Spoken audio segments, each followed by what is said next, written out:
Welcome to Stack Hunters. I'm Bradley Stalder.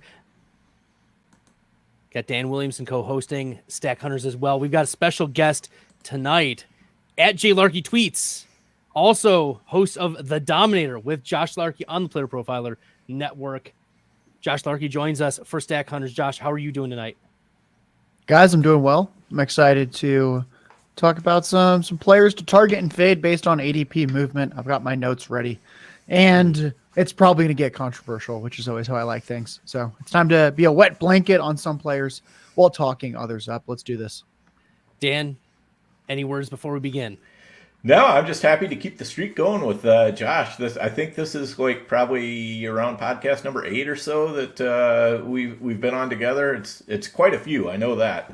So he's been a regular on the GOAT District for many years, and I'm just glad that we get to transition seamlessly right over to the new podcast, and and have Josh right in there again.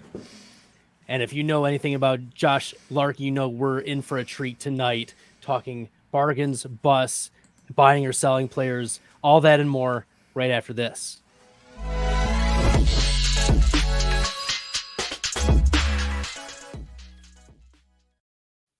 All right, gents.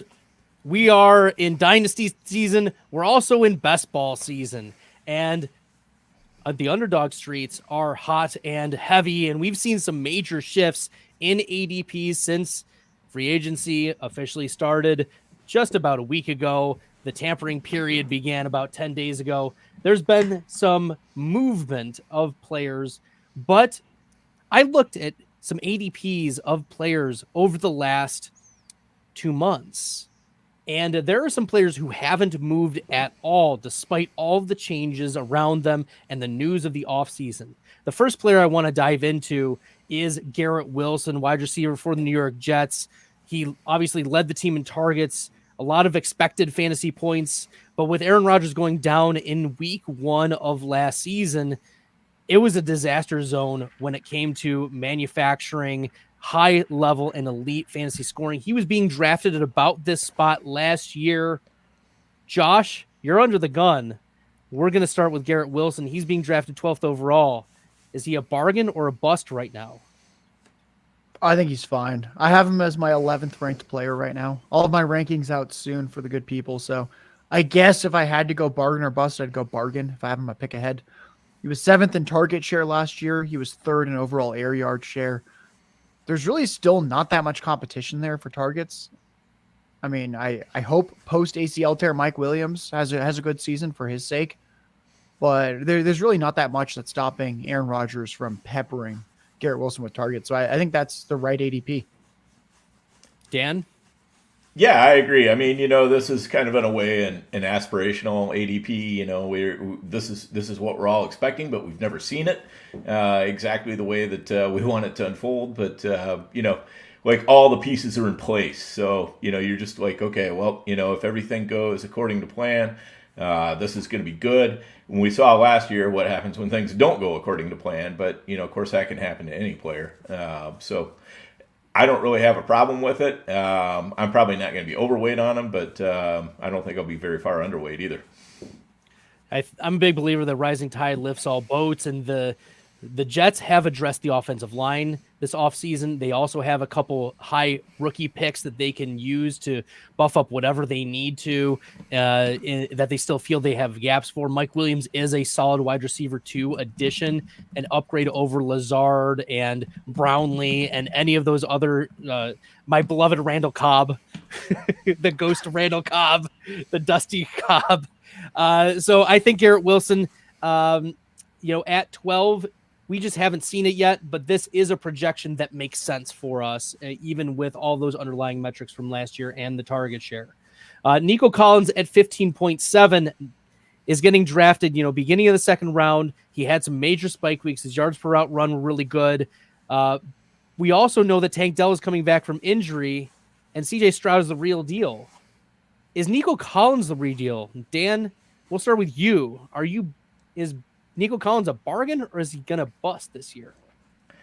I don't love the ADP. I'd love to see it, I don't know, like half a round later, I suppose, or something like that. But there's also the point where when you're up this high, you can't really quibble that much with half rounds because if you want any, he's not going to make it another half round most of the time. So again, this is a player I would not want to be completely out on. But I don't necessarily love this ADP, but I'll reluctantly buy in. Josh? I'm kind of like Dan. I think it's pretty similar. The biggest change from Nico Collins in 2023 compared to 2022, well, I guess there are two changes. One, the quarterback upgrade. He got CJ Stroud. Two, probably actually a product of the quarterback upgrade. He had 2 yards after the catch per target in 2021 and 2022. Despite the same average depth of target, despite a slot rate that wasn't all that much different, everything looks very similar, but rather than 2 yards after the catch per target, it went up last year to 5. I think that's the number that we should look at and trust. I think what we saw last year is what we're going to get. Nico Collins is going to probably get a lot of targets, and he's going to be really, really efficient after the catch with them thanks to CJ Stroud and thanks to just him being a fast, big-bodied wide receiver. His target rate has increased each season in the league.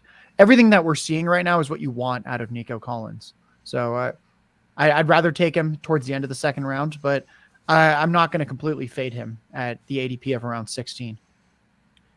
Nico Collins, wide receiver 7 last year in best ball value rating. He was, obviously a great value pick. He was going at in the wide receiver 30s, late wide receiver 30s, in the 40s even.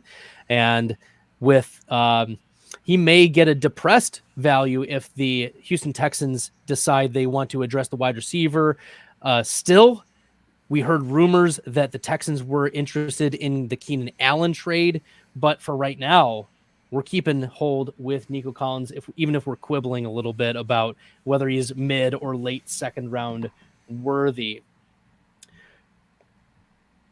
We're going to move to T. Higgins. Now, Higgins has requested a trade out of Cincinnati. He had a down year last year, franchise tagged Jamar Chase, Joe Burrow. We know the story. We know the narrative. He hit some more spike weeks in limited games last year. However, we haven't seen him be we've seen Jamar Chase be the 1A and the alpha, but we haven't seen T. Higgins elevate to equal that production. Higgins at 42.2. Are we thinking he stays with Cincinnati, gets traded, and if he lands in either spot, how are we adjusting? Josh? I think he's fine where he is. If you look at his healthy games pace in 2021 and 2022, it was a 1,300 receiving yards pace for the full season. Last year, a lot of injuries, a lot of backup quarterback play.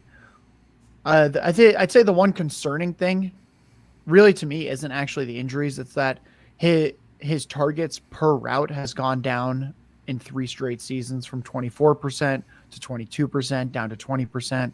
That's a little bit concerning. I'm hoping that it's mostly just variance with the injuries and bad quarterback play this past year, and that it's more if he's a 22 to 24% kind of guy. I'm really not sure where he goes. If he goes anywhere, I'd say if he sticks with the Bengals, 42 looks pretty good to me. I think he should be kind of a mid to late 30s guy, sort of like what he was getting, like a touch below where he was getting drafted last year. Last year he was often a 2-3 turn guy. I think that's a little rich, but I think we've kind of overcorrected if he stays with the Bengals. And if he leaves, he's probably going to a team that will A, pay him, but B, probably give him competent quarterback play. I don't think it makes sense for someone like him where there's still questions about can he put up the big numbers. I don't see why he goes to a really, really subpar offense. So I'd probably drop him a little bit if he leaves the Bengals, most likely, but there's still landing spots. Like he goes to the Bills, he goes to the Chargers. There's definitely spots out there where I think we're quite excited. Dan? Yeah, for sure. There are spots where we're quite excited, and there might be a spot or two where we're not super excited. Like if, for example, the Panthers trade for him or something like that. Our excitement might go down, and I'm happy that he's requested a trade. I have also requested to win the lottery. We'll see how that goes. is requesting a trade business. It's kind of like, okay, yeah. They've got you for this year. Joe Burrow is still on a relatively cheap salary cap this year before it goes up next year. So I don't really see any reason why the Bengals would want to let him go. I mean, they're already letting Tyler Boyd out into free agency. I mean, I guess he could come back, but if Higgins leaves, all of a sudden they're very thin on weapons for Burrow, and they're in a team that's in a Super Bowl window. So I just don't see it happening. I think he's right there with Cincinnati for the rest of the way. Of course, I famously said the same thing about Joe Mixon. Look what happened. That was 2 weeks ago, wasn't it, Dan? So you can take what I say with a grain of salt, but as far as his ADP right now, I think it's adjusted to a spot where I'm comfortable taking him. He is a player that I'm seeing drop a little bit from time to time. So when he drops, I'm definitely in on him. Yeah, I think it's like a wide receiver 3. T. Higgins is a really solid pick, but as the wide receiver 2 on your best ball teams, I think it's going to be hard for us to say, hey, he's going to provide not only the upside, but also the floor, given what we've seen since his time in Cincinnati and Jamar Chase have coexisted. So if he stays in Cincinnati, I think we have to live with the lumps from time to time. We'll move on to Travis Kelce being drafted right next to T. Higgins here. We anticipated that Travis Kelce would drop an ADP. He was not the game breaker that he was in 2022. He still finished as the best ball value rate #1 tight end, but that required playoff games to include. Regular season games, it was Sam Laporta. So Kelce was certainly not his elite self, and Andy Reid came out later and said he's not going to be a regular season monster. They're going to preserve him for the playoffs, which makes sense for the three-peat. So now Kelce has a depressed ADP. Patrick Mahomes has a depressed ADP. Why don't we talk about Kelce and Mahomes together? Dan, this is a much easier stack to get, but we also have concerns. Are you buying as a bargain Travis Kelce at 43, or are you going to consider that Kelce and perhaps Mahomes stack a bust? I mean, you got to have a Kelce Mahomes stack so you can check a box and say, hey, I got one of those. Beyond that, I don't see a ton of appeal to it. As you said, Andy Reid's kind of told us, what the deal is with Travis Kelce. I would throw in also, though, that he did have that bone bruise just right before the season started. I believe he missed the first game and then, played after that. But it took a couple weeks before he really looked like he was moving very freely. And also, I would say he had more drops last year than I've seen him have in quite some time. And drops aren't really very sticky. So, some of those probably turn into catches, and some of the, a couple of those catches probably would have been touchdowns. So I don't think that he's a terrible pick, except for the fact that just taking a tight end quite this early, I'm not so much in love with, unless I can for sure get those big spike weeks out of him. So I'm more likely to take Kelce than Mahomes, but I'm probably going to be even weight at best on him. Josh? I think Dan was too nice. I think Kelsey's a terrible pick right now. I'm not interested in him. He turns 35 years old in October. When you look at the games and you watch the tape, because I'm such a tape grinder, what you would see last year is that a lot of Travis Kelce's targets were schemed. A ton of screen passes, swing passes, 2-3 yards from the line of scrimmage. He's old. He's not as good as he used to be. And not only will he compete with Rashee Rice, who's probably going to out-target him this upcoming season, but Marquise Brown is there as well. So if the Travis Kelce decline hit last year, and now he's a year older, and now there's significantly more target competition, I don't know what we're doing right now, taking him in the 4th round. So I'd say overall, bad pick. Bust. Josh Larky comes out and says, bust. Bust. I'll say it. Yeah, Dan was a little too nice there. I'll say it. Travis Kelce, bust. I like it. But also dating a billionaire. Can you blame him? Yeah. He's gonna ride off in the sunset with his brother and his billionaire girlfriend, and the life is good. We'll see if they get the repeat. But as far as fantasy football goes, Travis Kelce, perhaps a strong avoid for Josh Larky in 2024. We'll also stay in the tight end position, just move about 2 rounds later. Buffalo Bills, sophomore tight end, Dalton Kincaid. We saw Kincaid have major split differences last year with Dawson Knox on and off the field. We also saw Gabe Davis leave in free agency, but Curtis Samuel is now replacing him.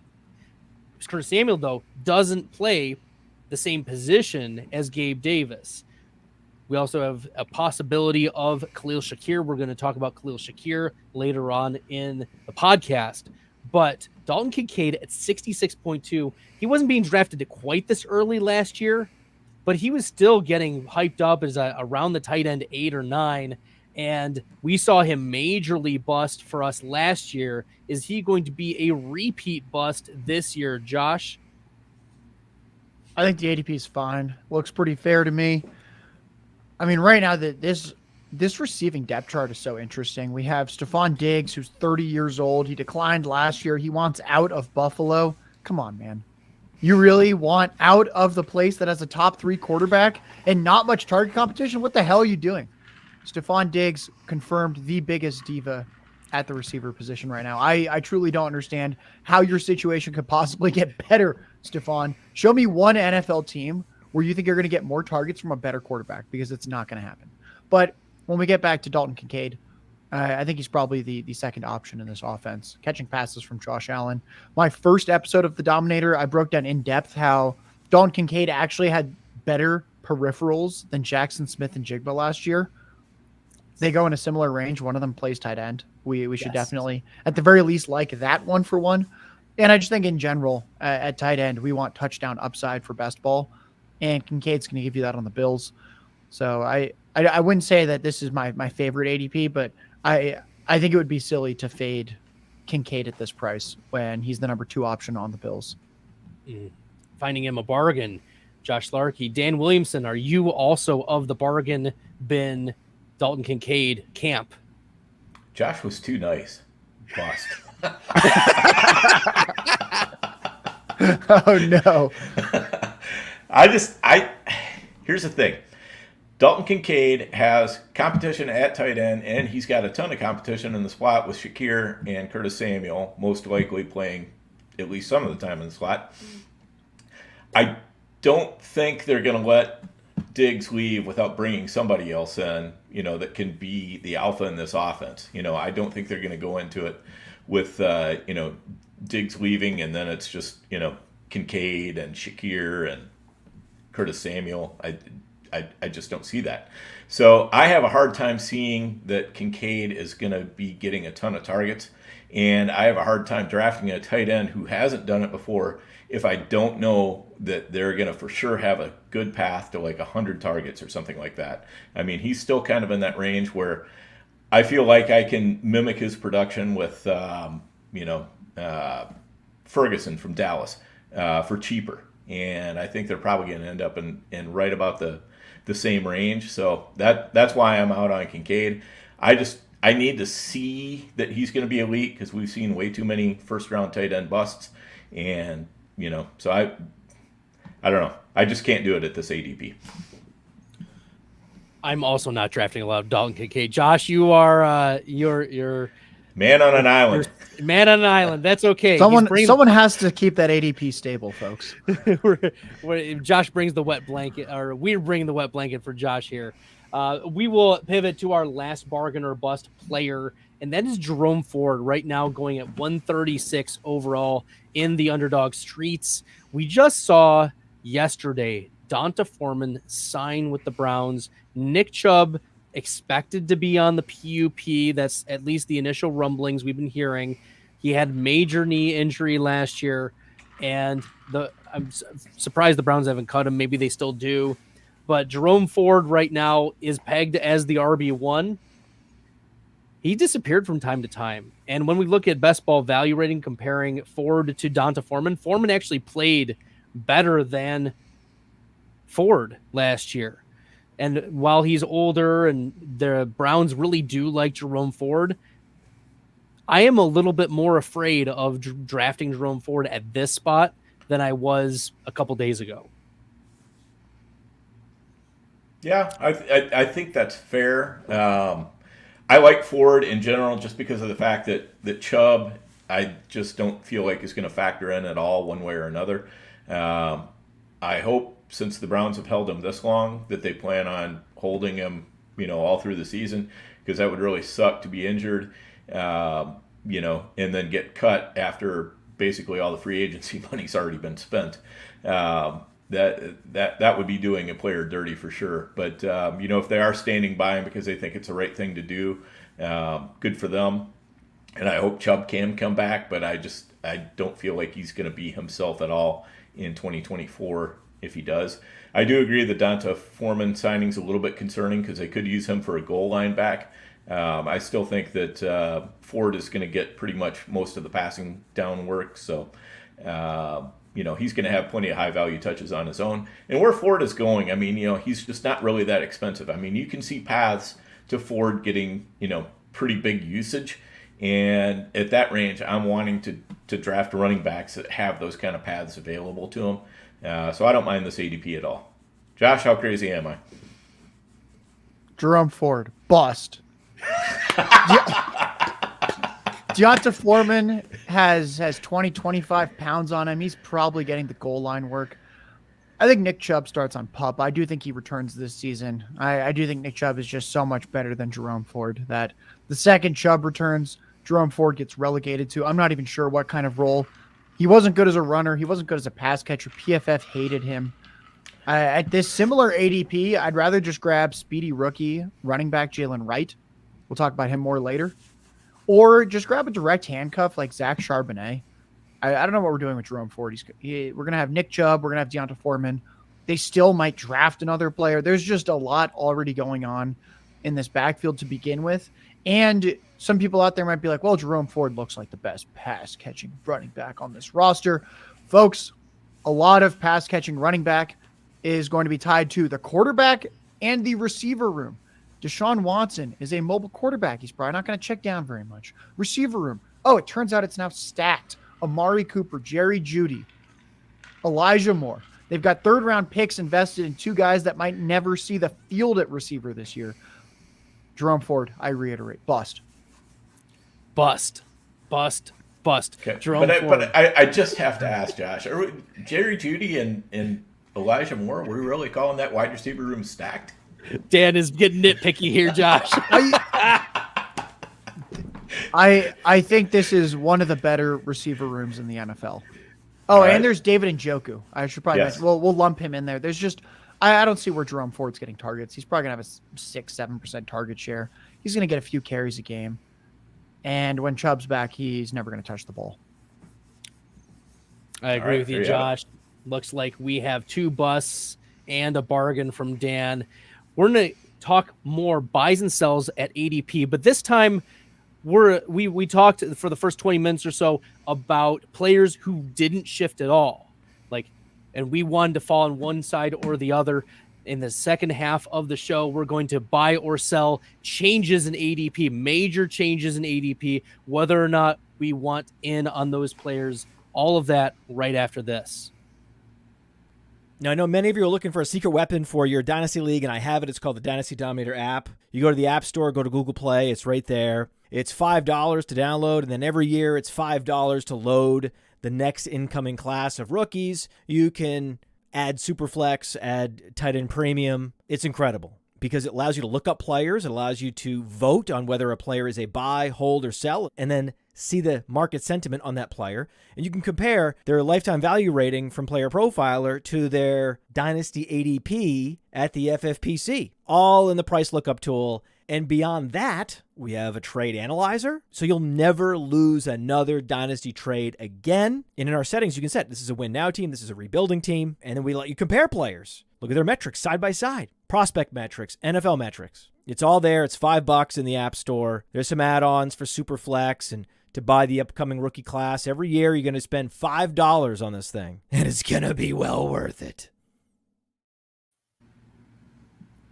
That's right. It is going to be well worth it investing in the Dynasty Dominator app. Speaking of the Dominator, Josh Larky joins us, the host of the Dominator with Josh Larky on the Player Profiler Network. Josh, it's been an absolute treat having you on so far. Make sure you guys are following Josh on the X Machine at JLarky Tweets. Dan Williamson as well, co-hosting tonight on Stack Hunters at Overhyped Sleeper with no final E. You can follow me on Twitter at Djibouti Puns, and unserious username for serious analysis. We're going to move into buys and sells for ADP changes. We've seen a lot happening over the last couple months. And so we're going to look at the players and identify the players who have shifted the most percentage-wise and overall in ADP. The first one on our list, Justin Jefferson. This is, of course, due to the Kirk Cousins free agency signing in Atlanta. Jefferson falls from, on average, the 3.8. McCaffrey, Lamb, and Hill were being drafted ahead of Justin Jefferson. Now Jefferson falls to the 5.8, and now it's McCaffrey, Lamb, Hill, Chase, Robinson, Bijan Robinson, Jamar Chase, jump Justin Jefferson. Josh, do you think that's the appropriate fall? Or should Justin Jefferson not have fallen? Or should he continue to fall further? Let him keep falling. I think he's a late first-round pick now. There was there are a couple of really popular tweets out there about how, in the 4 games without Kirk Cousins last year, Justin Jefferson averaged 20 fantasy points per game. Folks, we're doing the Alexander Mattison thing all over again. Remember when I told you to fade Alexander Mattison because half of the time that he backed up Dalvin Cook when he was hurt, he faced the frickin' Lions? Guess what? In 2 of those 4 games last year, Justin Jefferson faced the Lions. The Lions defense continues to fool fantasy gamers year after year. Detroit was a bottom 3 secondary. Justin Jefferson feasted. Another one of those 4 games was the Bengals. Do you want to know which team, folks, allowed the most yards per pass attempt to opposing quarterbacks last year? The Cincinnati Bengals. Essentially, in 3 of those 4 games, Nick Mullins threw for over 300 yards because they were facing bottom 3 secondaries. The only other game in this sample of Justin Jefferson was a bust game.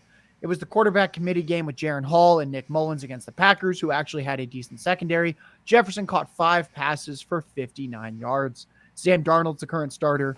Vikings fans are hoping, praying, they're stabbing voodoo dolls, whatever it takes for them to get J.J. McCarthy. I mean, I think he's fine. That's really your hope and savior, is the guy that wasn't allowed to pass at Michigan. You think he's going to come in and somehow support Justin Jefferson and T.J. Hawkinson and Jordan Addison? And Aaron Jones is there. I really don't know what's going on here. You have to be looking at matchups in these tiny samples, folks. This is the most fraudulent 20 fantasy points per game without the star quarterback that I've ever seen. And I think we're going to have another Viking to fade. Last year it was Alexander Mattison. This year, it's got to be Justin Jefferson. Dan, are you stabbing voodoo dolls over in Minnesota? Josh, I'm hurt. I thought that might be a Viking sweater. Amazing. And also, I agree with you. Oh, there we go. I think late first is about right. I think Josh, in the name of having some fun and being strident about it is a little bit overselling it. I do think Justin Jefferson is a talent that is somewhat quarterback proof, probably almost completely quarterback proof, but not to the point where. Like, you can be quarterback proof, but that doesn't mean you're going to be getting those 30-point games anymore. It just means you're still going to find your way to 20-point games. So, and when you're talking about, middle or top of the first round, you have to be, you have to have like the path to a league winner. And I don't see him as the path to a league winner. I see him as somebody who can, anchor your wide receiver core. So, for that reason, I kind of throw him towards the back of the first round. Dare I say it? Is he this year's 2023 Garrett Wilson? I think we have to recognize it could get ugly. I don't think it's going to be that bad, but I mean, we've seen Jefferson is better than Garrett Williams. I do think that. The only way Garrett Williams gets up to Jefferson land is if he gets elevated by an amazing quarterback, which could happen. It could happen. The other part, Josh, that I want to piggyback, all three of us agree that we are selling Justin Jefferson even at this ADP, is that TJ Hawkinson was out for the majority of those back half games where it was not Kirk Cousins. And Jordan Addison missed the majority of the Detroit game where Jefferson went absolutely berserk. So we have absences of significant target shares in these games, which even elevate and augment the arguments that Josh and Dan laid out. So yes, it is clear that Justin Jefferson is a major, major sell, despite the fact that there are fantasy analysts getting on the X machine telling you otherwise. Josh, Dan, and Bradley are here to set you right. Drake London, though, he has received Kirk Cousins and has, as such, jumped from 41 overall to 23 overall. Dan, are you buying or selling this 18-plus spot change for Drake London's ADP? Yeah, I'll take it. I mean, I've always liked London. I felt like he's a talented player who is just starved for targets and starved for like accurate targets, starved for an offense that could sustain and continue to get him targets. I like London. I like Kirk Cousins. I think that Cousins is just, he's a great distributor of the ball, which is exactly what you want to see if you have Drake London shares. So I'm in on this ADP. I think London could be pretty easily a top 6-8 receiver. I think even if he's like a top end wide receiver too, you're still not losing anything on this. So yeah, give me Drake London here. All right, Josh. I see you smirking over there. What do you think? Dan was too nice to say it. Drake London, bust. So I agree. Drake London the ADP should have gone up. I think he looks kind of like a late 20s type player, maybe early 30s in ADP. 23 is getting too rich for me. Drake London and Kyle Pitts have shared the field now for nearly 600 routes. Targets per route run on the in this like 600 route sample. Drake London targeted 23% of the time. Kyle Pitts, 22% of the time. Average depth of target, Drake London, a nice healthy 11. Kyle Pitts, historic for a tight end, 12-yard ADOT. Essentially, these guys have identical target earning profiles. London's going in the 2nd round. Kyle Pitts right now goes in the 7th round. I am obsessed with drafting Kyle Pitts, and I think Drake London is just getting a little bit expensive. I think Drake London is going to out-target Kyle Pitts. That's right. I said I think. But one of them's tight end eligible. I don't think it's just some absolute slam dunk that Drake London is going to have this ridiculous season. I generally like all these Falcons now. I just think when I'm looking at ADPs, I'm going to have a lot more Bijan Robinson and Kyle Pitts than Drake London. Yeah, with the skyrocketing of Drake London. And right now we're drafting in these way too early or never too early. However, early best ball drafts, you're competing against other teams that now have Drake London multiple rounds later. And Dan and I were talking off air about how whether or not that matters so much depends on the size of the tournament. Like, is it really going to make a major shift, and whether we're going to be so ticky-tacky about that value.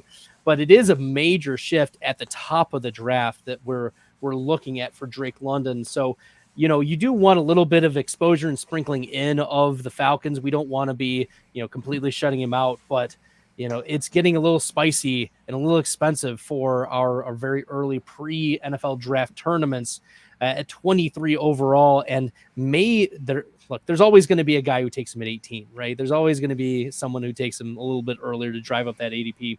So just let it come to you or let it go.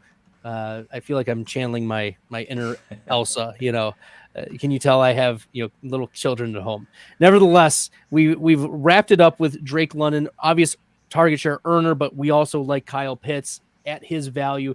We'll now pivot to Josh Jacobs, who was surprisingly targeted by the Green Bay Packers after the Packers were not able to successfully renegotiate Aaron Jones's contract, because they did it last year.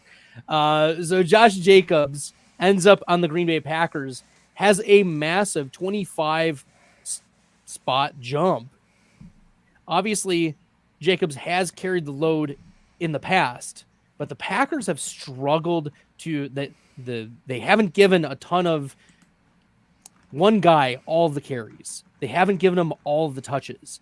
But that's one of the things that Josh Jacobs has done in the past.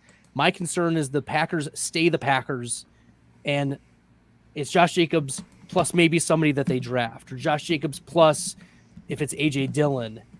I'm selling the Josh Jacobs jump. Dan, are you buying or selling the Josh Jacobs jump?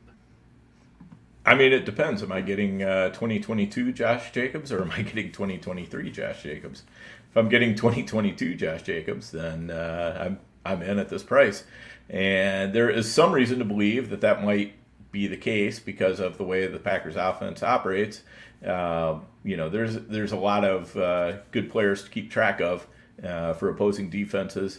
I love the skill set, but I don't think that A.J. Dillon is completely going away. He's going to siphon off some carries. Hopefully they're the low-value carries. I don't think it's completely out of the realm of possibility that they draft a running back relatively highly as running backs go, at least these days in the draft, and look to add to the team that way, because I don't think they're really that sold on Dillon. I mean, the contract that they gave him basically says that they're not sold on him at all. They just kind of gave him something that, I think they're on the hook for less than $1 million if they decide to cut him before the season starts. So I think Jacobs is a guy that I'm going to be terrified to not have any of, but I'm not going to be overweight on him at all. All right, Josh Jacobs. Josh Jacobs. Bargain. Ooh. If I'm looking at week 1 projections right now, we don't know opponent's schedule isn't out. Here are the running backs that I think would project for more fantasy points than Josh Jacobs in week 1. Christian McCaffrey, Bijan Robinson, Breece Hall. That is it. I think the reason the Green Bay Packers have not given the lead back all the work is because it's Aaron Jones. He's undersized. He constantly gets injured when he has high workloads. Josh Jacobs is a different type of animal. I think he should probably be a second-round pick, and I truly don't think that anyone after McCaffrey, Breece Hall, and Bijan Robinson will project for more fantasy points. I think when people do their week 1 projections, mark my words, if the Packers depth chart at running back kind of stays with Josh Jacobs and then A.J. Dillon on pretty much a nothing deal, Jacobs is going to get a shitload of work. Guys, he has a 1-year deal.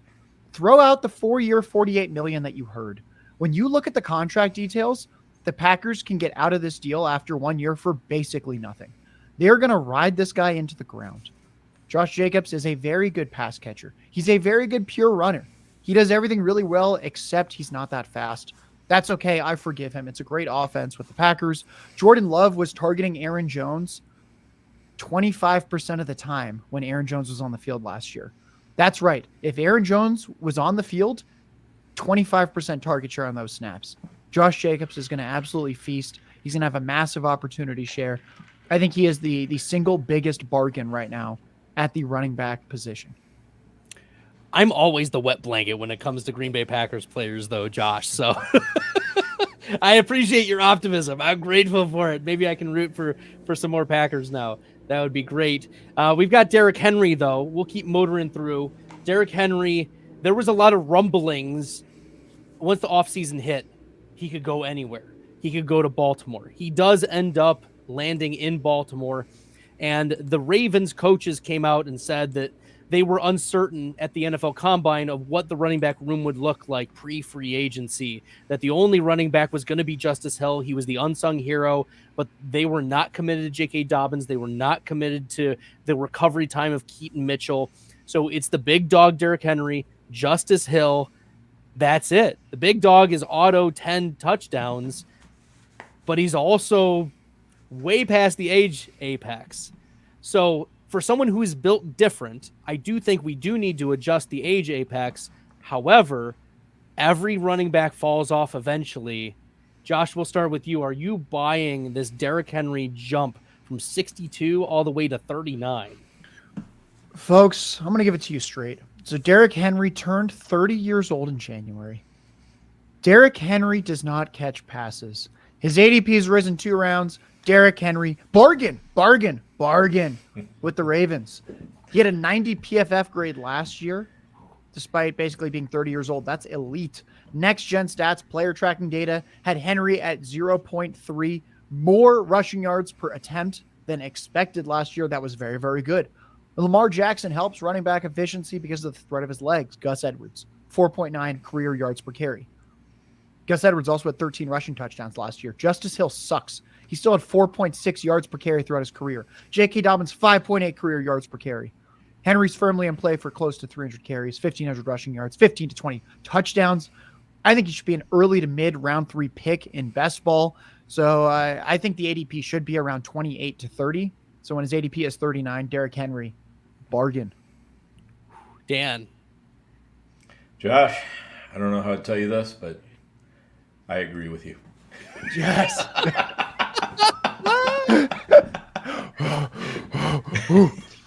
So much anxiety.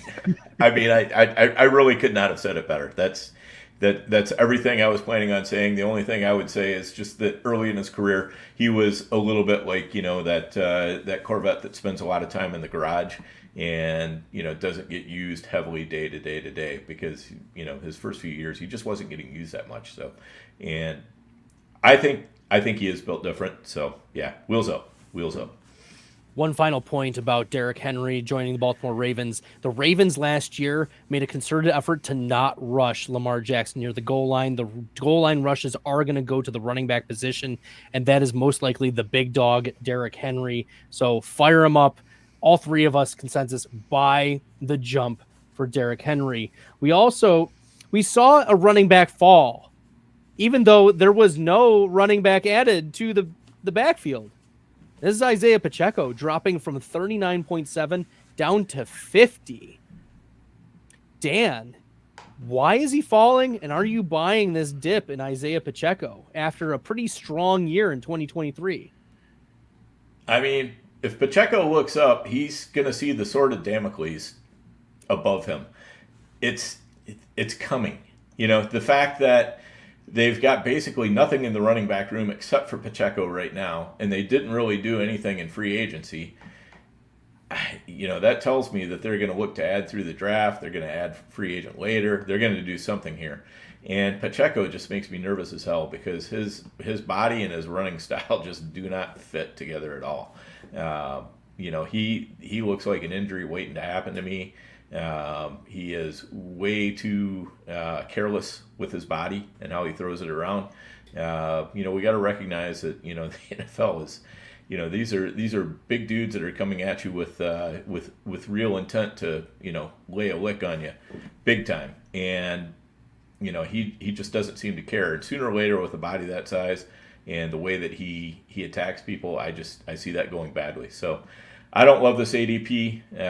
It's tough to be fading the running back for the Chiefs, especially as they've transitioned into a more of a balanced offense. But right now I'm treading a little bit lightly. As the offseason goes along, maybe I'll jump back in a little bit more. But right now I just see other players that I would rather have at that area of ADP. All right, Josh, he's dropped 10 spots in ADP. Is that enough of a drop for Isaiah Pacheco? I don't have a strong take here like Dan. I think he's fine. I believe they're going to get a pass catching back in the draft to complement Pacheco. Despite him having the 7th round draft capital, I think he has a pretty firm hold, though, on these 1st and 2nd down carries. Probably a reasonably firm hold on goal line carries. Next gen stats, which tracks all the players on every single play. They loved Pacheco last year. They thought he was the 9th best runner per rush attempt, and he had quite a bit of volume behind that. So I think that 1st, 2nd down role is his. I think it's to be seen whether or not that pays off at pick 50. I don't think there's necessarily like true difference making upside. So I'll probably be just a bit below on the field, since that's just kind of how I draft running backs. When I'm drafting an early guy, I want them to have that game breaking upside like Josh Jacobs, like Derrick Henry. So probably won't have too much of him, but I actually don't think pick 50 is bad. That's just not how my drafting process is. Last year, Isaiah Pacheco finished as the running back 12 in best ball value rating. He was being drafted a little bit later than he is now, but still there is a nice little value if you've been drafting him recently compared to very, very early best ball drafts. We have a few other players that we're going to motor on through. We'll stay with the Chiefs. Hollywood Brown signs with the Chiefs. Automatic 3-round jump. Are we buying or selling that, Josh? We're still buying. I am very in on Marquise Brown. I talked about him on the Dominator last week as my favorite value at ADP right now in the receiver position. And he's gone up to pick 72. I think he should probably go up a little bit more, and I'll still keep drafting him. He's consistently shown a fantasy wide receiver 2 type target earning profile, just like Rashee Rice. And he's not playing with Mahomes. So we saw what Rashee Rice could be. A low-end fantasy wide receiver 1, the final 10 games, including the playoffs of last year. I think that's in Marquise Brown's range of outcomes.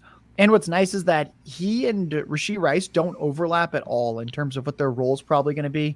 Yes. Marquise Brown, despite being 165 pounds, is almost exclusively an outside wide receiver. And his average depth of target's incredibly high.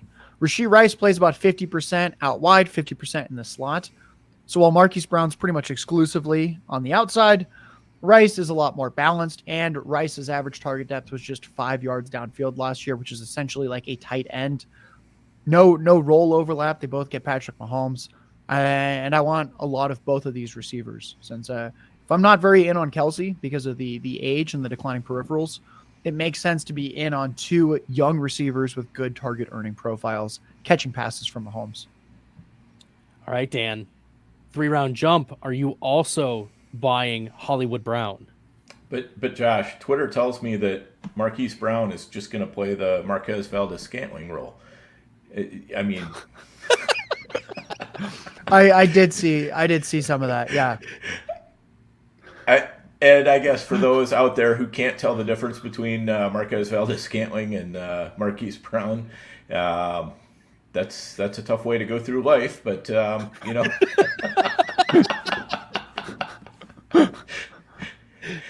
we all have our issues to overcome.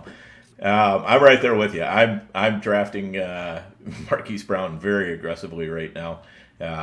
I've found in best balls he's fairly easy to stack with Rashee Rice too. So I'm kind of liking that double stack. I don't necessarily need to have Mahomes with it, but yeah, I think Marquise Brown is going to bring to that spot. I mean, he's not going to be Tyreek Hill. Let's be realistic. But he's also not going to be Marquez Valdez-Scantling. He's going to be somewhere in between, but probably closer to Hill than he is to Scantling. Yeah, Hollywood Brown, over the last few years, 23% target share pretty much every year since his sophomore season. And doesn't matter which team he's on. It's been Arizona, it's been Baltimore, and now you get on the Chiefs, who tend to get into shootouts just because of how they are. I think that their defense is going to take a smaller step back this year. Their defense at times was elite last year, and they didn't need to push it. But getting another weapon like Hollywood Brown is going to be a nice little piece. And at 72, the upside can certainly be there for for all those people who peg him as the MVS. He's much better than he's MVS plus. Not only can he run those routes, he can come down with the ball, believe it or not. So Hollywood Brown at 72. I'm also buying in. Tyjae Spears was at one point being drafted 69th overall, which is very nice, but not as nice as 97th overall. Dan, are you buying a nearly 20 round jump or fall for Tyjae Spears given the Tony Pollard signing? Now, if it was a 20 round fall, I would definitely be buying. 20 spot. My mistake. 20 spot. Yeah, I don't know. I think that's probably about right. I just don't know what to make of the the whole Spears Pollard mess, and we haven't heard a lot from Tennessee about what they plan to do. So there's going to be occasional spots where I take my shots here. I think the offense is going to be better in general, which is going to help out both Spears and Pollard, but I don't have a strong opinion on Spears here. I definitely wasn't taking him at 69 because I felt like somebody else was coming in, and when that happened, I just don't know if this is enough of a drop or not. Help me out here, Josh. What do I think? Dan, about let me help you out. Tyjae Spears, bust. If I want to take a backup running back in this range of the draft, I'm going to take Jalen Warren or Brian Robinson. These guys are clearly better in a certain facet of the game than their backfield counterparts. Jalen Warren, much more explosive and a better pass catcher than Najee Harris. Brian Robinson might have 40 pounds on Austin Eckler. We know that these guys can score some fantasy points in these roles. I think Tony Pollard is better in every single area of the game than Tyjae Spears. I hate drafting expensive running backs when I don't think they're better than the starter in any single area. It's not even like we should love this Titans offense for touchdown upside. I don't know what we're doing. Tyjae Spears was just, the ADP was absolutely hilarious at 69. I talked about that on a previous podcast a few weeks ago about how this was one of the worst ADPs out there. And I think, unfortunately, that anchor of 69 is why the plummet is happening, but we don't really know, okay, like he's falling. How much should he keep falling? I think his ADP should have been 97 before Pollard signed. So I think he should drop several more rounds before I'm in. The Titans offense the Titans are trying to go all in on Will Levis. We will see whether or not it does come to fruition with the signing of Calvin Ridley, the signing of Tony Pollard, DeAndre Hopkins, Tyjae Spears, Chig Okonkwo. It all comes down to, is Will Levis going to take the next step? And there are some major questions there. Zach Moss, another running back, signs in Cincinnati after Joe Mixon is initially cut, and then he's actually going to get traded to the Texans, and the Texans are going to sign him and extend him, give him some money. Okay. As a complete aside, Zach Moss jumps 50 spots. He jumps 50 spots. Josh, are we in on the Zach Moss 114 overall? We're still in on it. Let it keep rising. Yes. I was ridiculed by the Podfather when I guested on Mind and Mansion, and he asked for my favorite best ball values. And one of my two best ball values 4 weeks ago was Zach Moss in the 160s. I selected him as one of my two. I only had 2 shots on goal. We already scored 1 shot. I don't remember who the other player was, but I do remember that Zach Moss was one of them. I love Zach Moss. He was a true fantasy RB1 last year when filling in for JT early in the season. Next Gen Stats have him as the 6th best running back on a per touch basis, and he had a lot of touches last year. He's not much of a pass catcher. That's kind of the one issue, is that he's this early down guy. Fortunately, Joe Burrow at this point has to be one of the oldest late 20s quarterbacks out there in terms of what his body is like. This guy's practically immobile. I think he's going to have to throw the ball to Zach Moss at times on 1st and 2nd down. And you might be like, all right, so then like Chase Brown definitely comes in on 3rd down. That nukes the Zach Moss upside. I'm like, oh, Chase Brown actually struggled in pass protection at times last year, has no draft capital attached to him. That's the guy we're supposed to worry about with Zach Moss. At this point, I'm really not sure if Chase Brown is going to play over Zach Moss ever. They might actually just draft someone, and that's going to be the guy that competes with Zach Moss. Essentially, the depth chart is all green lights for Zach Moss. We love the Bengals offense for Zach Moss, and he was just great last year. I think what we saw in Buffalo, we can just throw that out the window. He worked out differently. He remade himself and was a significantly better and more explosive running back last year. The new Zach Moss, we are definitely taking him even at pick 113.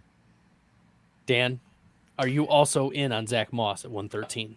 I am also in on Zach Moss at 113. I wish I'd been a little bit more in on him at 163, but I was looking at this, mouth-watering free agent class of running backs, and I'm like, man, how is Moss going to possibly land very well? So I got a couple shares of him, but not. I did not have the creative intellect of Josh Larky to think about, well, what if he does land really, really well? which I probably should have been thinking about more. So I missed out mostly on the super cheap Zach Moss. So I will dry my tears with my 113.6 shares and, take that ADP, and it's the best I can do. And oh well, that's the way it goes. All right, we'll do one quick buy or sell, and then we have a 5-minute segment of Would You Rathers. All right, last buy or sell. Josh buried the lead already. Jalen Wright, 205, jumping all the way to 140 post-combine. Josh, are you buying or selling Jalen Wright? Let's keep buying Jalen Wright. He's been getting third-round buzz in the NFL mock draft database that's aggregating some of these mock drafts. Third-round buzz. He was projected to be a fourth or fifth rounder. Then, of course, when you run in the 4.3s at the combine, things start to change. He's got size. He's 210 pounds. That's a little bigger than expected. He's got the 4.3 speed. He even has a little bit of pass catching. He caught over 20 passes last year. Jalen Wright currently goes in the same range as Ty Chandler in best ball drafts. Ty Chandler is a much smaller with similar speed, complementary back to Aaron Jones. I do not like this Vikings offense very much, but I do think Aaron Jones is incredible at football. Ty Chandler, the clear second fiddle. I think Wright, with the projected third-round draft capital, lands in a situation at least as good, if not better, than Ty Chandler. And at this point, Ty Chandler's just Ty Chandler. Wouldn't we want the mystery box with significantly more upside? I'm very in on Jalen Wright at ADP 140, 141 right now. Dan, are you also in on the mystery box? That is Jalen Wright at 140 now. Now, this is one place where I was thinking creatively long before his ADP rose. Nice. So I do have quite a few shares of Jalen Wright at a nice cheap ADP. So happy about that.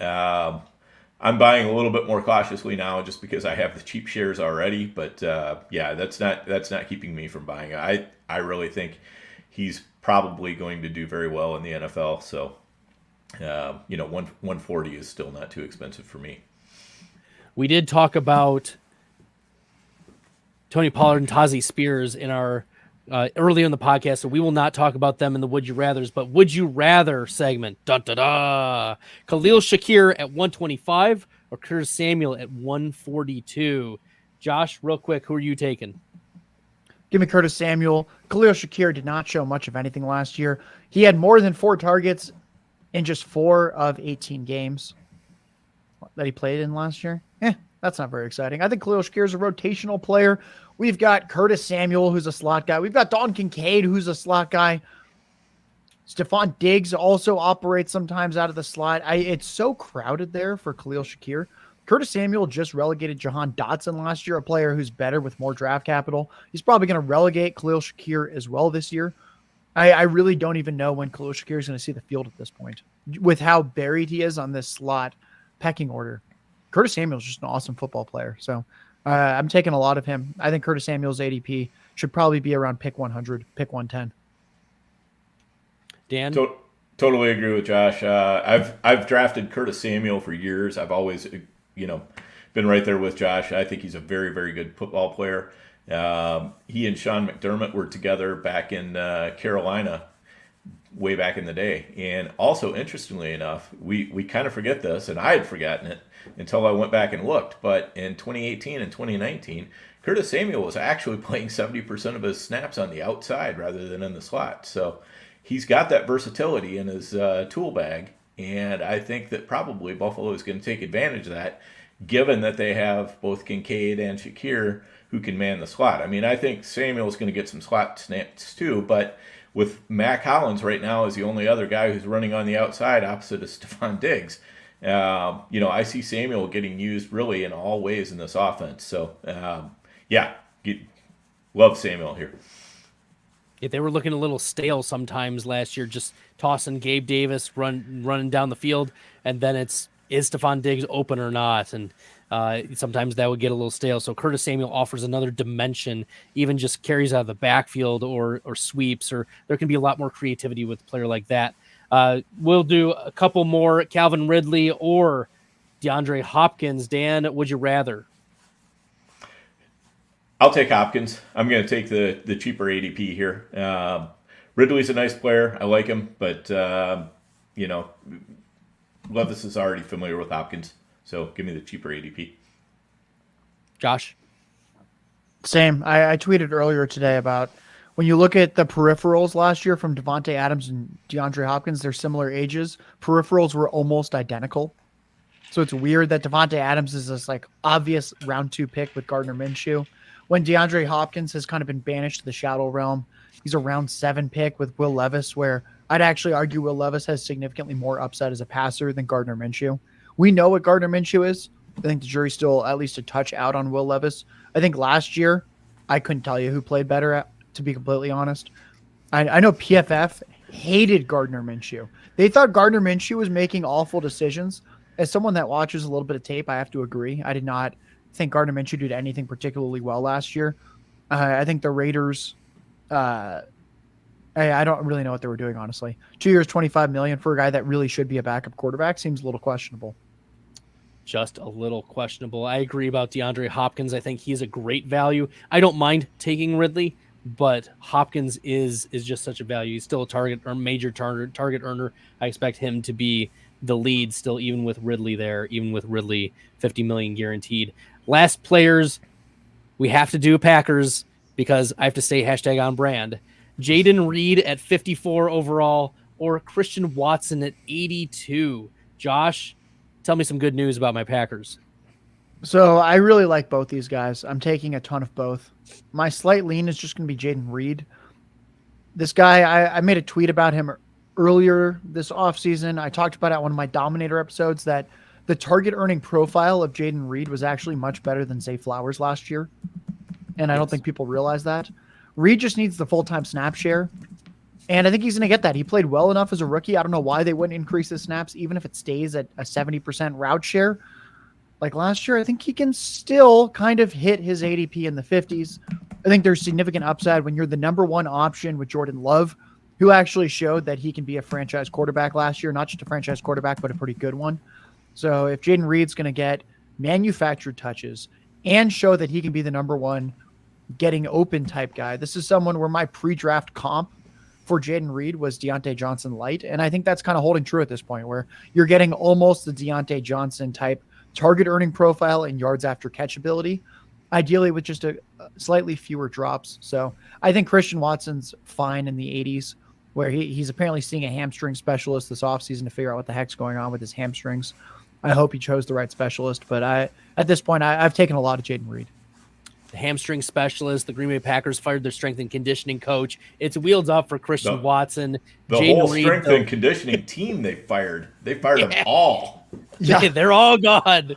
Thank goodness. Maybe Christian Watson will be able to get there. But I like the optimism about Jaden Reed. I do agree with you, Josh, about the concerns of is he going to get enough snaps, because he did disappear in a couple games near the end when it was Kraft and Musgrave.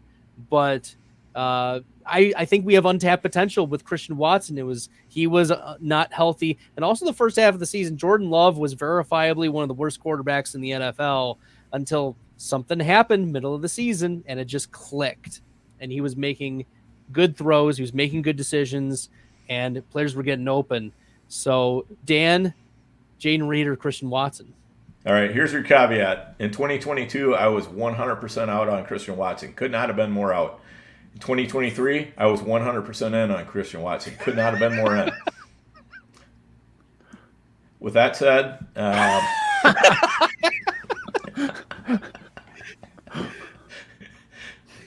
should I even say anymore? I mean, I kind of feel like, well, no, people want to do the opposite. So I'm going to say Christian Watson. I'm doubling down on Christian Watson. I do like Jaden Reed. It's just his ADP is a little bit frothy for me because I do think that this offense is going to kind of rotate around between a lot of different players from week to week. So Watson's ADP is a little bit more appealing to me for that reason. But I like both players a lot. Just give me Watson and ADP. All right, that concludes tonight's Stack Hunters. Josh, you've been an absolute fuego. I think that's what they used in the chat. The chat people have been lighting up. They've been praising you, propping you up. The Dominator has been absolutely staying on brand with dominating for Player Profiler. Make sure you guys are checking out Josh's podcast, The Dominator, with @JLarky Tweets. Any other things you want to throw out to the people, the populace, Josh? Guys, thanks for having me on. Tomorrow, midday, I will have Derrick Brown, better known as D-Bro, on. The two of us are going to talk some rookies. We're going to talk some free agency landing spots, and we're going to draft an underdog best ball team live. So if you're interested, 12:30 p.m. Eastern tomorrow, that is Friday, hop in, draft against us, hear our analysis. I have a nice list of some players that D-Bro is targeting and fading in these early drafts. So I'll make sure to hit on a lot of these players with him. And there's a lot of players he and I agree on. There's a few we disagree on. And it should make for a really, really good show. Dan, any last words? No, that sounds like a lot of fun. I will definitely have to check that out. I don't know if I'll do it live because, of course, Baylor will be playing at the same time. So, you might get relegated to, the listening to the stream a little bit later, Josh. But it's definitely one I want to listen to. You and D-Bro should be fantastic. So highly recommend that. Josh and D-Bro, two of the best in the biz. On behalf of Dan and Josh, I'm Bradley. Until next time, good luck in the best ball streets, everybody. Hey, I want to take a moment to thank you for tuning in. It's important to me that all of our media be free. This is only possible because of you allowing a true independent sports media enterprise to thrive unlike any other in the business. So please subscribe to the All In Package to continue to make all of this possible, to ensure that all of our stats, information, data, content is available to you, especially you, the people that get the site and get the show.